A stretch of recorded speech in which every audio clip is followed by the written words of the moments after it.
لما الذكر يتكلم الكل يسمع.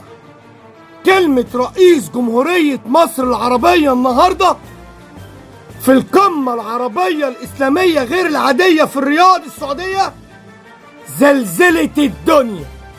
قالت للكل إن الجيش المصري قادر يزلزل الأرض في المنطقة كلها، في الميدل إيست كله، هنطربقها فوق دماغكم.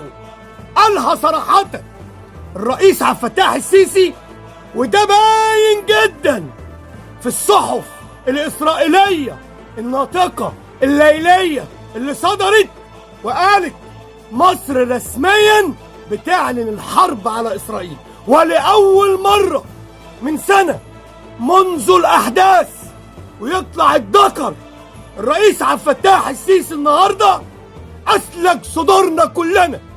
قالها صراحة،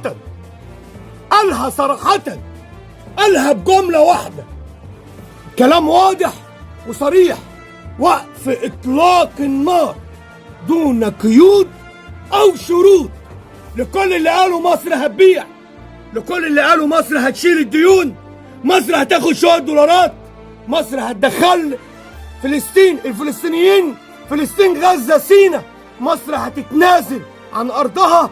النهاردة السيسي قالها في ليلة وضحاها: طول أجل ومدة الحرب وإطلاق النار من إسرائيل قادرة تغير كل حاجة في ليلة وضحاها، وقادرة توسع التدخلات العسكرية في ليلة وضحاها. افهم مين اللي هيجيلك، افهم مين اللي هيجيلك يا ابني، افهم مين اللي هيجيلك يا اضرع، افهم مين اللي هيجيلك يا ابني، افهم يا نتنياهو.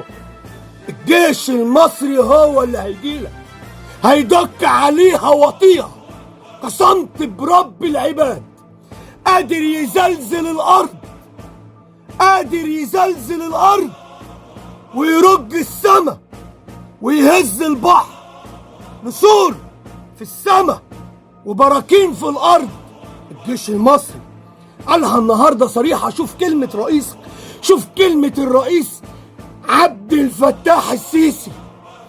كل اللي قال مصر هتبيع، كل اللي قال مصر عدت، كل اللي قال مصر بتعدي، كل اللي قال مصر هتدي سينا، كل اللي قال مصر هتتنازل عن القضيه الفلسطينيه وهتهجر فلسطين، النهارده الرد كان واضح واعلان رسمي بالحرب.